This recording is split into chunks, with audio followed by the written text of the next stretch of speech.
राम राम। ज्ञान गठरी में आपका स्वागत है। अनमोल भजनों और रोचक जानकारी का आनंद लेने के लिए हमारे चैनल को लाइक, शेयर एंड सब्सक्राइब करें। धन्यवाद। आपका दिन मंगलमय हो। हरे कृष्णा, राधे राधे दोस्तों। माघ मास महात्म की जय।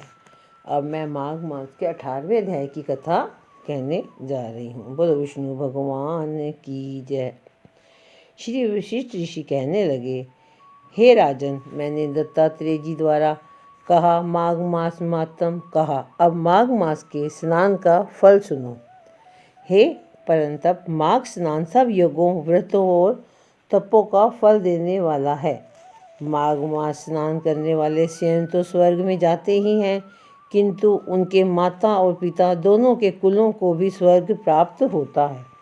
जो माघ मास में सूर्योदय के समय नदी आदि में स्नान करता है, उसके माता पिता के 7 कुलों की पीढ़ी स्वर्ग को प्राप्त होती है। माघ मास में स्नान करने वाले दुराचारी और कुकर्मी मनुष्य भी पापों से मुक्त हो जाते हैं। इस मास में हरि का पूजन करने वाले पाप समुदाय से छूटकर भगवान के सदृश शरीर वाले हो जाते हैं। यदि कोई आलस से भी माघ में स्नान करता है, उसके भी सब पाप नष्ट हो जाते हैं। जैसे गंधर्व कन्याएं राजा के शाप से भयंकर फल को भोगती हुई लोमश ऋषि के वचन से माघ में स्नान करने से पापों से छूट गई। यह वार्ता सुनकर राजा दिलीप विनय से पूछने लगा कि गुरुदेव, ये कन्याएं किसकी थी? उनको कब और कैसे श्राप मिला? उनके नाम क्या थे? ऋषि के वाक्य से कैसे श्राप मुक्त हुई और उन्होंने कहाँ पर स्नान किया? आप विस्तार पूर्वक सब कथा कहिए। वशिष्ठ जी कहने लगे, हे राजा, जैसे अग्नि से स्वयं अग्नि उत्पन्न होती है, वैसे ही यह कथा धर्म और संतान उत्पन्न करती है। हे राजन, सुख संगीत नामक गंधर्व की कन्या का नाम विमोहिनी था। सुशीला तथा स्वर वेदी की सुम्बरा, चंद्रकांता की सुतारा तथा सुप्रभा की कन्या चंद्रिका, ये 5 सब समान आयु वाली और चंद्रमा की जैसी कांति वाली और सुंदर थी। जैसे रात्रि को चंद्रमा शोभायमान होता है, वैसे ही पुष्प की कलियों के समान खिली हुई ये अप्सराएं थी। उच्च पयोधर वाली पद्मिनी, वैशाख मास की कामिनी, यौवन दिखाती हुई नवीन पत्तों वाली लता के सदृश गोरे रंग, सोने के सदृश चमकती हुई और सोने के अलंकारों से सुशोभित सुंदर वस्त्र धारण करे हुए, अनेक प्रकार के गाने और वीणा अथवा बांसुरी तथा दूसरे बाजे बजाने में प्रवीण और ताल, स्वर तथा नृत्य कला में निपुण थी। इस प्रकार वे कन्याएं क्रीड़ा करती हुई कुबेर के स्थान में विचरती थी। एक समय कौतुकवश माघ मास में एक वन से दूसरे वन में विचरती हुई मंदिर के पुष्प तोड़कर सरोवर पर गौरी पूजन के लिए गई।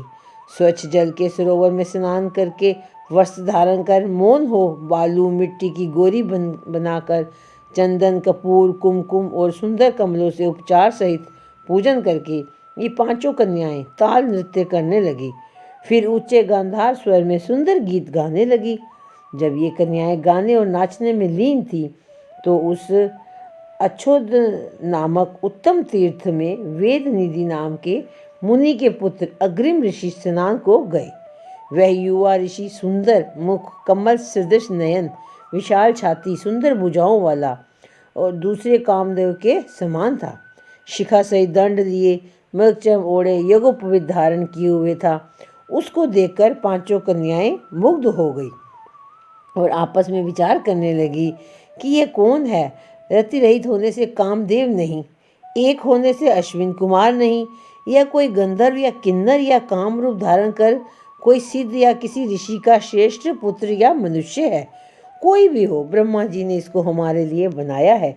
जैसे पूर्व कर्म के प्रभाव से संपत्ति प्राप्त होती है, वैसे ही गौरी जी ने हम कुमारियों के लिए श्रेष्ठ वर दिया है। और आपस में ये तुम्हारा वर है या मेरा अथवा सबका, ऐसा कहने लगी। जिस समय उस ऋषि पुत्र ने अपनी मध्याह्न की क्रिया करके ऐसे वचन सुने, तो वह सोचने लगा कि यह तो बड़ी समस्या उत्पन्न हो गई।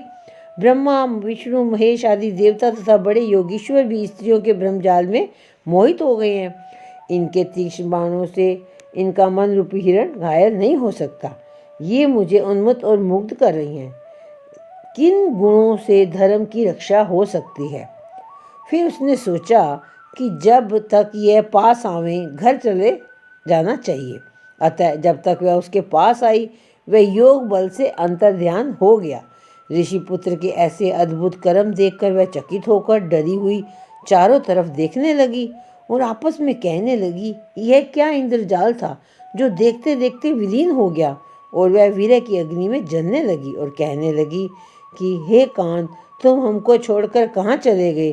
क्या तुमको ब्रह्मा ने हमको वीर्य रूपी अग्नि में जलाने के लिए बनाया था?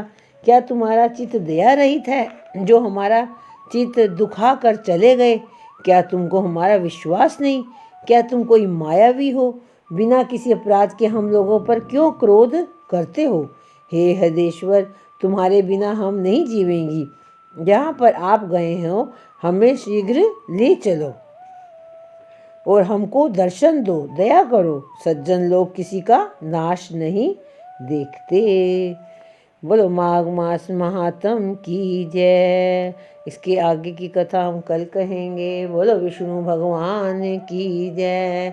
श्री कृष्ण गोविंद हरे मुरारी, हे नाथ नारायण वासुदेवा। श्री कृष्ण गोविंद हरे मुरारी, हे नाथ नारायण वासुदेवा।